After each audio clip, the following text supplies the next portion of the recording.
नमस्कार दोस्तों, इस वीडियो में आपका स्वागत है। तो इस वीडियो में हम लोग डिस्कशन करेंगे कि आपका मास्टर्स अगर हो चुका है तो क्या क्या जॉब अपॉर्चुनिटीज़ है, प्राइवेट सेक्टर में क्या क्या जॉब अपॉर्चुनिटीज़ है, गवर्नमेंट सेक्टर में जॉब क्या क्या अपॉर्चुनिटीज़ है, बाहर अब्रॉड पीएचडी कोई करने जा रहा तो क्या अपॉर्चुनिटीज़ है। तो वन बाय वन बताऊंगा। पहले गवर्नमेंट से स्टार्ट करूंगा, फिर प्राइवेट से, उसके बाद आपका पीएचडी अब्रॉड जो होता है उसके बारे में डिस्कशन करेंगे। ठीक है, तो इस वीडियो में आपका स्वागत है और आप सही चैनल में आए हैं, सब्सक्राइब करके रख लीजिए और दोस्त लोग शेयर कीजिए, क्योंकि ऐसे ऐसे चीज़ें आपको पता चलेगा जो आपको कभी में भी पता नहीं चला होगा। देखिए, अगर हो सकता है आप बैचलर्स कर रहे हैं या आप कर रहे हैं मास्टर्स कर रहे हैं या मास्टर्स कंप्लीट हो चुका है। अगर आप बैचलर कंप्लीट कर चुके हैं तो ये वीडियो अगर देख रहे हैं इसमें भी आपको बेनिफिट मिलेगा। अगर आप मास्टर्स कर रहे हैं फिर भी आपको बेनिफिट मिलेगा। अगर मास्टर्स कंप्लीट कर चुके हैं फिर भी आपको बेनिफिट मिलेगा। तो वन बाय वन शुरू करता हूँ। बैचलर से पहले शुरू करता हूँ। बैचलर के जितने भी बच्चे हैं सबके लिए मेरा सजेशन ये रहेगा कि आप पहले अपना बैचलर करते करते एकेडमिक्स में फोकस कीजिए, स्टैंडर्ड बुक से चीज़ें पढ़िए और उसके साथ साथ आपको जो आपका कॉम्पिटिटिव एग्जाम्स होता है, आईआईटी जैम हो गया, उसके बाद जेजीबीएल्स का एग्ज़ाम हो गया, उसके बाद टीएएफआर का एग्ज़ाम हो गया, उसके बाद सीयूईटी पीजी, गैट भी, इसके बारे में तैयारी ज़्यादा कीजिए, क्योंकि इससे आपका एक द्वार खुल जाएगा, आपका गेट खुल जाएगा। राइट, तो उससे आपको बहुत सारा अपॉर्चुनिटी मिल जाएगा। उसके साथ साथ जो आपको चीज़ें करना चाहिए जो हम लोग के टाइम नहीं था, मतलब हम लोग को पता नहीं था, बट मैं आपको, क्योंकि ये वीडियो आप देख रहे हैं तो आपको वो सब चीज़ें पता चल जाएगा जो हमें इतना लोगों से सीखा हूँ। तो आप इंटर्नशिप और डेजर्टेशन का जरूर सोचिएगा। Internship is one of the most important things. Khorana का फेलोशिप होता है, यूएस में जा सकते हैं आप 3 महीने के लिए, 4 महीने के लिए खोराना फेलोशिप होता है। आपको अच्छा खासा पैसा देगा, यूएस में रिसर्च करके आइएगा। इंडिया में बहुत सारा आपका समर इंटर्नशिप होता है। During your summer vacation you can go to the research institute and do some research, क्योंकि स्किल्स बहुत इंपॉर्टेंट थिंग्स होता है। प्रोटीन प्यूरिफिकेशन हो, मॉलिक्यूलर क्लोनिंग हो या कोई भी टेक्निक्स हो, एचपीएलसी हो, सेल कल्चर हो, ये आपको आगे जाके बहुत बेनिफिट देगा। डजंट मैटर आप कौन सा फील्ड से है, आपका ह्यूमैनिटी से हो, पॉलिटिकल साइंस हो, आपका इंजीनियरिंग बैकग्राउंड हो, साइंस हो, मैथमेटिक्स, फिजिक्स, केमिस्ट्री, इंटर्नशिप करना बहुत इंपॉर्टेंट रोल प्ले करता है आपका एकेडमिक्स एंड सीबी में। सेकंड थिंग्स आपको ध्यान रखना पड़ेगा जब आप मास्टर्स कर रहे हैं या मास्टर्स कंप्लीट करने वाले हैं। तो अगर आप मास्टर्स कर रहे हैं तो एक चीज़ आपको ध्यान रखना पड़ेगा कि आपको during your first semester, second semester, third semester you have to keep in mind that कि भाई मास्टर्स तो कर रहा हूँ, मेरे को सीएसआई नेट और गेट का भी तैयारी करना है, मेरे को सीएसआई नेट, गेट, जेजीबीएल्स, टीआईएफआर का तैयारी करना है, मुझे पब्लिक स्पीकिंग थोड़ा सीखना पड़ेगा, मुझे कम्युनिकेशन स्किल सीखना है, क्योंकि जब इंटरव्यू में जाइएगा तो वहाँ पर आपको क्वेश्चन पूछा जाएगा। आप 15 लोग, 10 लोगों को हैंडल करना अगर नहीं जानिएगा, कैसे हैंडल करना है, क्वेश्चन आंसर क्या करना है, तो बहुत डिफिकल्टीज हो जाएगा। आपको बहुत सारी चीज़ें पता होने के बाद भी आप डिलीवर नहीं कर पाइएगा, उसके कारण आपका सिलेक्शन नहीं होगा। तो मैं बोलूँगा कम्युनिकेशन स्किल, कैसे डिलीवरी करना है चीज़ें को, टीचिंग स्किल भी थोड़ा बहुत आपको आना चाहिए, क्योंकि अगर आप एकेडमिक्स में जाना चाहते हैं तो ये स्किल बहुत इंपॉर्टेंट रोल प्ले करता है, सोसाइटी में बहुत चेंजेस लाता है। बहुत सारे ऐसे रिसर्चर है, साइंटिस्ट है जिसको पढ़ाना नहीं आता है, जॉब मिल गया, तो ऐसा दिक्कत होता है, क्योंकि रिसर्चर एक रिसर्च में ज़्यादा एफिशिएंट होता है, एकेडमिक्स में नहीं होता। लेकिन अगर आप एकेडमिक्स में या टीचिंग में जाना चाहते हैं, प्रोफेसर बनना चाहते हैं, साइंटिस्ट बनना चाहते हैं, तो जो आप कर रहे हैं उसको बेचना आना चाहिए, जो आप कर रहे हैं उसको डिलीवर करना आना चाहिए, 10 लोगों को पता चलना चाहिए आप क्या कर रहे हैं। ठीक है, सेकंड चीज़ आपको ध्यान रखना पड़ेगा कि गेट का तैयारी करना बहुत इंपॉर्टेंट है। आईसीएमआर जेआरएफ होता है, डीबीटी जेआरएफ होता है। आईसीएमआर का बच्चा सोशल साइंस भी दे सकता है, सोशल साइंस और ह्यूमैनिटीज, इंजीनियरिंग, ये सब बच्चे आपका गेट का एग्जाम देता है, सीएसआई नेट का एग्जाम देता है। क्यों इंपॉर्टेंट है? क्योंकि इसके बाद आप मास्टर्स तो कर लीजिएगा, मास्टर्स के बाद आपको जॉब नहीं मिलने वाला, ये ध्यान रखिएगा। अगर आपके पास सीएसआई गेट नेट रहेगा तो आप बहुत सारा अपॉर्चुनिटी ढूंढ सकते हैं। क्या क्या? जैसे अगर आप गेट कर लेते हैं, सपोज गेट का एग्जाम आप क्वालिफाई करके, तो आपको क्या क्या अपॉर्चुनिटीज खुलेगा। जितना भी पीएसयू सेक्टर्स है, आपका ओएनजीसी हो गया, आपका राइट्स लिमिटेड हो गया, आपका डीआरडीओ, उसके बाद आपका बार्क हो गया, उसके बाद इसरो हो गया, जितने भी आपका ऑर्गेनाइजेशन है, जितना भी आप रिसर्च ऑर्गेनाइजेशन है, रिसर्च इंस्टीट्यूट है, वहाँ पर क्राइटेरिया कुछ तो रखना पड़ेगा। तो क्राइटेरिया रहता है CSI NET, GATE, ICMR JRF, DBT JRF. सबसे रिलेवेंट जो एग्जाम होता है वो सीएसआई नेट होता है और उसके बाद आपका गेट होता है, क्योंकि सीएसआई नेट में आप सिर्फ पीएचडी के लिए अप्लाई नहीं करते, सीएसआई नेट के थ्रू आप प्राइवेट सेक्टर में नहीं, आप उसके साथ साथ टीचिंग में भी अप्लाई कर सकते। लेक्चर असिस्ट बोलते हैं। अगर आप सीएसआई नेट क्वालिफाइड होता है तो आप असिस्टेंट प्रोफेसरशिप के लिए एलिजिबल हो जाते हैं। मतलब after masters you can apply for the assistant professorship in different universities. तो that kind of opportunity will get from the CSI NET. Okay, GATE का क्यों तैयारी करना चाहिए? गेट का रैंक सब जगह मांगा जाता है। अगर आपका रैंक बहुत अच्छा हो, अब now comes to the main point, सिर्फ एग्जाम क्वालिफाई करने से बहुत सारे बच्चे बोलते सर मैं तो क्वालिफाई कर गया था,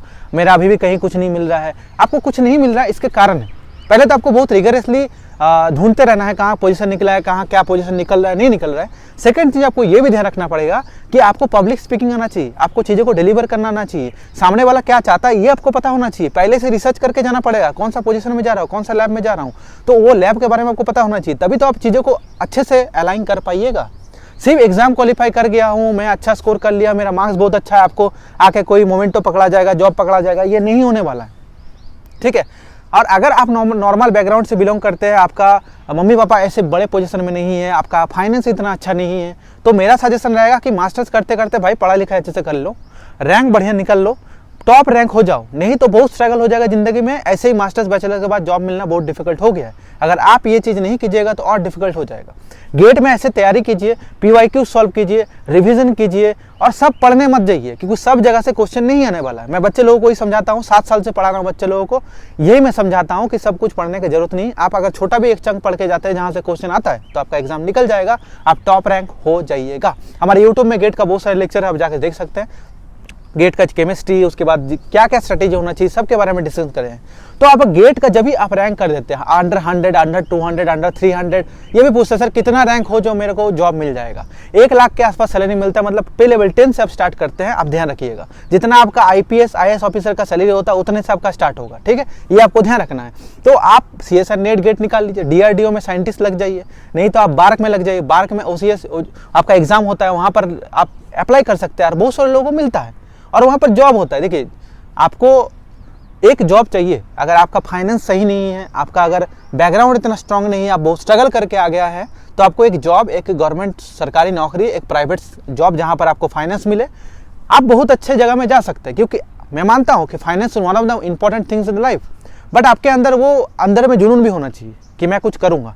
क्योंकि बहुत सारे लोगों के पास प्रिविलेज होने के बाद भी वो ज़िंदगी में आगे नहीं बढ़ पाते हैं। बहुत लोगों के पास प्रिविलेज ना होने के बाद भी वो ऐसा कुछ कर जाते हैं जो प्रिविलेज लोग नहीं कर पाते हैं। जिसके पास पैसा वैसा सब होता है उसके बाद भी नहीं जा पाते हैं। But as a student you always remember कि जब भी आप कोई भी चीज़ की तैयारी कर रहे हैं, आपको माथे में होना चाहिए, इतना पैशन में घुसना नहीं है कि आपका फाइनेंस पीछे चले जाए। बहुत सारे बच्चे PhD करते हैं और रोते रहते हैं, डिप्रेशन में चले जाते हैं कि अब क्या करूं। 5 साल बर्बाद करने के बाद आपको समझ आता है कि आप क्या करो। आपको ये पहले क्यों समझ नहीं आता है कि finance is one of the most important things in the life. आप कुछ भी करें, आपका पैशन फॉलो करिए, आपको जो करना करिए, बट पहले अपना फाइनेंस सुधारिए। आप जॉब कीजिए, आप बिजनेस कीजिए, आप बच्चे लोगों को पढ़ाइए, आप कुछ बेचिए, जो करना है करिए, बट आपको फाइनेंस ठीक करना पड़ेगा। फाइनेंस ठीक करने के बाद आपको जो पैशन फॉलो करना है आप कीजिए। Money is not everything, I accept it, but money से आपको वो चीज़ मिल जाएगा, उस चीज़ को एक्सेस मिल जाएगा जो आप कभी नहीं ले पाइएगा बिना मनी का। ठीक है, आप कोई भी फील्ड में जाइए, फाइनेंस आपको रेगुलेट करेगा। तो आप DRDO बार्क जब अप्लाई कीजिएगा, बहुत जगह अप्लाई कीजिएगा, नहीं हो रहा है तो कोई बात नहीं, आप JRF में अप्लाई कीजिए। आप JRF पोजीशन में अप्लाई कीजिए, आपका रिसर्च असिस्टेंट, प्रोजेक्ट एसोसिएटेड का पोजीशन निकलता है। 1-2 साल एक्सपीरियंस लीजिए, मोस्ट ऑफ द जॉब निकलते हैं। बच्चे लोग कमेंट में लिखते हैं सर मेरे तो एक्सपीरियंस नहीं है, बिना एक्सपीरियंस वाला कैसे अप्लाई करेगा। भाई घर में क्यों बैठे हो, एक्सपीरियंस गेन करो ना। आप मास्टर्स के बाद आप एक्सपीरियंस गेन करो, HPLC सीखो, प्रोटीन प्यूरिफिकेशन सीखो, सेल कल्चर सीखो, मास स्पेक्ट्रोमेट्री सीखो, जो सीखना है सीखो, टेक्निक गेन करो। घर में बैठे कोई फायदा नहीं। कुछ ना हो तो स्किल इंडिया का वेबसाइट में जाओ, वहाँ पर कुछ स्किल सेट सीखो, मशरूम उगाना सीखो, पेड़ पौधा उगाना सीखो, हस्बेंड्री में जाओ, PC कल्चर में जाओ, AP कल्चर में जाओ, लेकिन कुछ तो करो। घर में ऐसे बैठ के कोई फायदा नहीं है। स्किल एक ऐसा चीज़ है जो आपको पे ऑफ करेगा, तो आपको सीखना पड़ेगा। जो भी अच्छे से कीजिएगा उसका पे ऑफ आपको डेफिनेटली मिलेगा।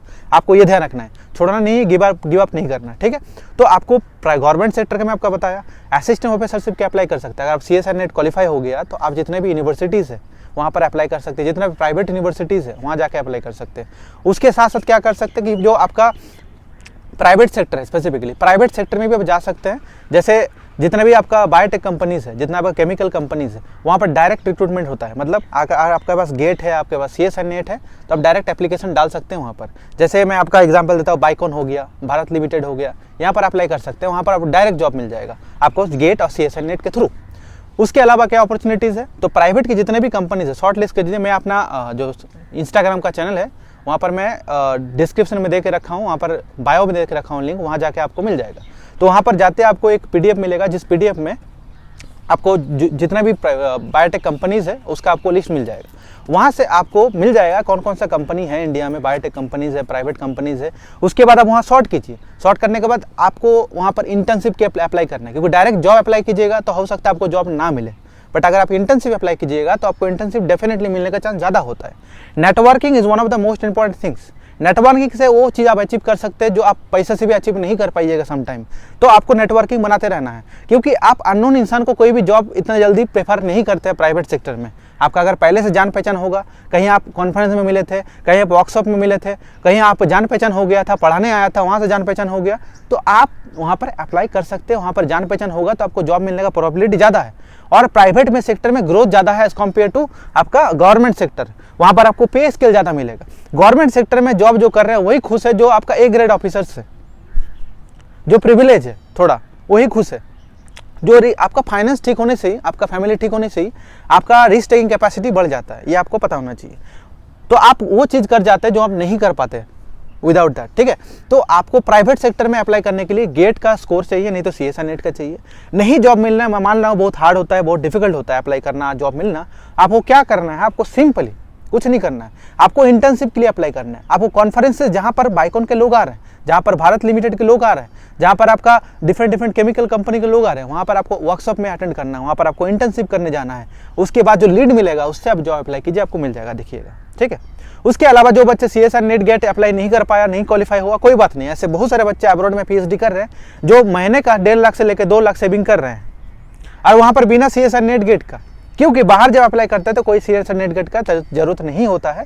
आपको statement purpose, motivation letter, CV, research experience, ये सब मैटर करता है। इसलिए मैं बोलता हूँ कि आप मास्टर्स के बाद अगर एक्सपीरियंस गेन करते हैं, आपको अगर जॉब भी नहीं मिलता, आपको बाहर अब्रॉड में PhD मिल जाएगा। और बाहर में अब्रॉड में PhD में आपको 2200 यूरो से लेकर आपको 2800 यूरो तक मिलता है, जो आप कुछ भी करके अच्छे से अगर सेविंग कीजिएगा तो आपको 1.5 से लेकर 1 लाख रुपये तो पर मंथ आपका बच जाएगा PhD में, ठीक है। अब्रॉड में अगर PhD में जाते हैं, पोस्ट बैचलर रिसर्च प्रोग्राम होता है USA में, जैसा यहाँ पर JRF पोजीशन होता है वहाँ पर होता है वो, तो वहाँ पर भी अप्लाई कर सकते हैं। देखिए वीज़ा मिलना थोड़ा डिफिकल्ट होता है, बट डिफरेंट कंट्रीज में ट्राई कीजिए। अगर आपका PhD में नहीं हो रहा तो एटलीस्ट JRF पोजीशन यहाँ पर कीजिए, उसमें भी आपको बहुत सारे स्किल सेट मिलेगा। तो आपको प्राइवेट सेक्टर हो, गवर्नमेंट सेक्टर हो, या आपका बाहर अब्रॉड PhD प्रोग्राम हो, या आपको स्टार्टअप लेना चाहते हैं, तो उसके लिए स्किल सेट एक्वायर करना पड़ेगा। डिफरेंट रिसर्च ऑर्गेनाइजेशन आपका इंटर्नशिप कराता है, वर्कशॉप कराता है, वहाँ पर जाकर अटेंड करना पड़ेगा। वहाँ जब कीजिएगा तो स्किल सेट आएगा, तो आप डायरेक्ट अप्लाई भी कर सकते हैं।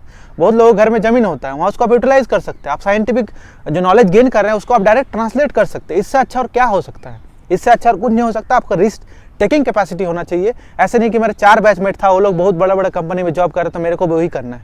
आपका जो दिल से कहता है, जो आपको अच्छा लगता है, जिससे मज़ा आता है, वही कीजिए, ठीक है। ये आपको ध्यान रखना पड़ेगा। एक बुक का सजेस्ट करूंगा, जरूर पढ़िएगा। इकिगाई बोल के एक प्रिंसिपल के, जापानीज प्रिंसिपल है, उसको फॉलो करते हैं वो लोग, वो भी आप चेक कीजिएगा। वो बुक बहुत अच्छा बुक होता है, ठीक है। वो बुक मैं पढ़ा था, वहाँ पर दिखाया है जो डिमांड मार्केट में है, जिससे पैसा आता है, जो आपको करना अच्छा लगता है, वही चीज़ करना चाहिए, कि उसमें आप सस्टेन कर सकते हैं, सस्टेनेबिलिटी होता है, ठीक है।